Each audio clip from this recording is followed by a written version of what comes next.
We're here testing the Benivan 122 at Wyatt's Covert club site on the outskirts of North London. This is a Fiat Ducato conversion. It features 2 lounges. It's got double settees at the back and more seating at the front. It's got travel for 4.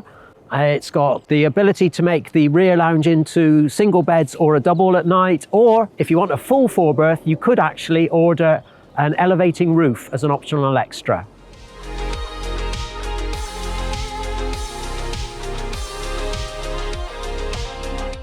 So as you can see, this Benivan is in a light grey paint finish. That's because it's got the automatic transmission option.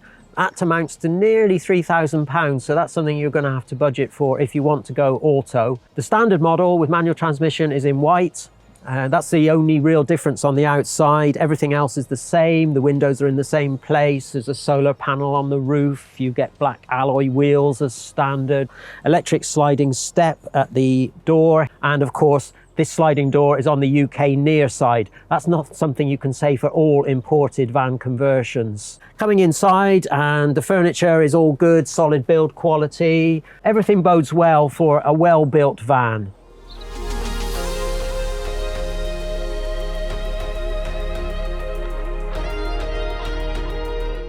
So the Benivan B122 comes as standard with the 140 brake horsepower engine from Fiat. Manual transmission is also standard, and as mentioned, this is the automatic variant. I know it costs a lot of extra money, but it's something that's well worth considering. This van drives very well, plenty of power from that engine, good well-equipped cab as you'd expect from Fiat these days. This has the Pioneer stereo, infotainment system that includes the usual Bluetooth connectivities, DAB radio, etc. You've got silver trim to the vents, air conditioning of course is standard, traction control as well, USB sockets and a 12-volt DC, good views out. You've got the blinds as standard, but they don't impede your views, and you've got good mirrors down each side with electric adjustment to the top mirror section on each housing. I'd be banking on at least 30 to the gallon in this format, even with the extra long wheelbase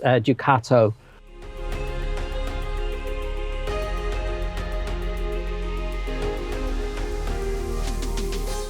Two lounges in the B122 Benivan. Here we are up front, of course. Both cab seats swivel easily enough, and then there's the forward-facing travel seat.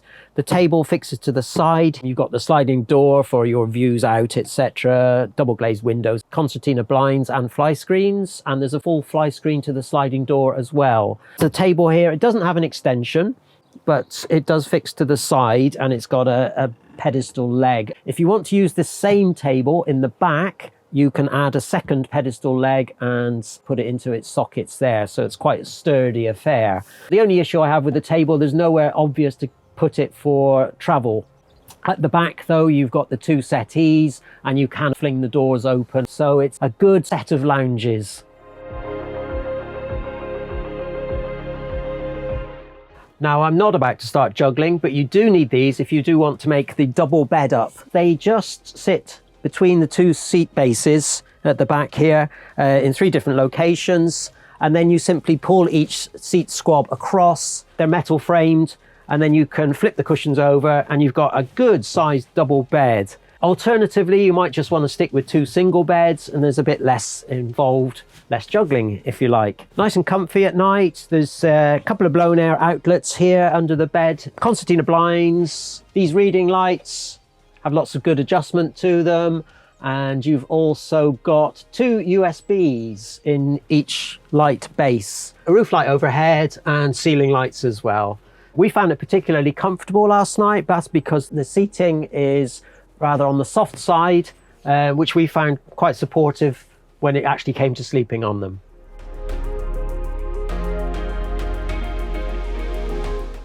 It's fairly standard fare as far as kitchen kit is concerned. You've got this combined 2-ring gas hob and quite a deep little sink in stainless steel. The kitchen unit has this little handy flip-up worktop as well, which you're going to need if you're preparing meals. Good little storage aspects in that all these are drawers rather than lockers. You've also got a mini grill, which does take up rather a bit of space, to be honest, in terms of storage.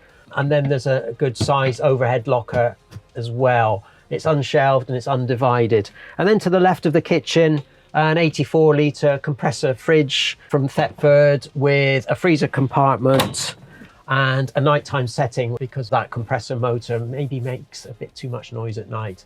Just everything you need, no more than that, for when you're cooking away in the camper van. Directly across from the kitchen, we've got the washroom, and there's easy enough access via this tambour door. Inside, you've got the usual fittings. There's a swivel bowl toilet, a fixed hand basin just above it, and then a shower area with a nice, reasonably deep shower tray underfoot and 2 plug holes. The shower is on a riser bar. There's plastic lining to 2 sides of the washroom. You've got a toilet roll holder and a towel rail, a single direct light, and then an ambient strip. Slightly unusual in a van conversion, but you've got a window here as well. It doesn't have a blind to accompany it. So although it's opaque, you do get light shining out when it's dark outside. Lacking a bit in terms of locker storage, but you do have some open shelving with some elasticated straps and a little bit more storage under the basin. A good, compact, usable washroom.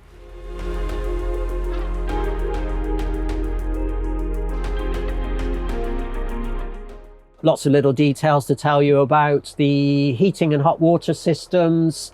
There's a Webasto heater with blown air outlets, pretty well spread out throughout the van. That runs off diesel. And then there's water heating, that's electric, that's from Truma. Control panel over the sliding door, usual place. Just note over the cab here, not the usual sunroof that maybe a more upmarket models might offer, but you do have this nice bit of panel work and a bit of storage. The lockers have a good feel to them, easy opening, solid hinges, and a good solid feel as they close. Nice sort of panel work around the window here as well. There's some good other storage, some open shelving here at the end of the kitchen and a floor hatch. And then there's an opening door there for your electrics as well.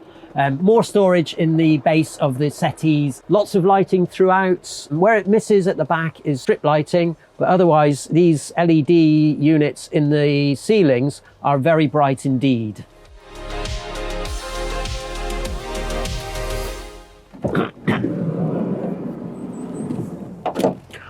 So that's the Benivan B122. 4 people for travel, 2 as standard for sleeping, option of an elevating roof, 6.46 metre long Fiat Ducato, and it's very well equipped for the money.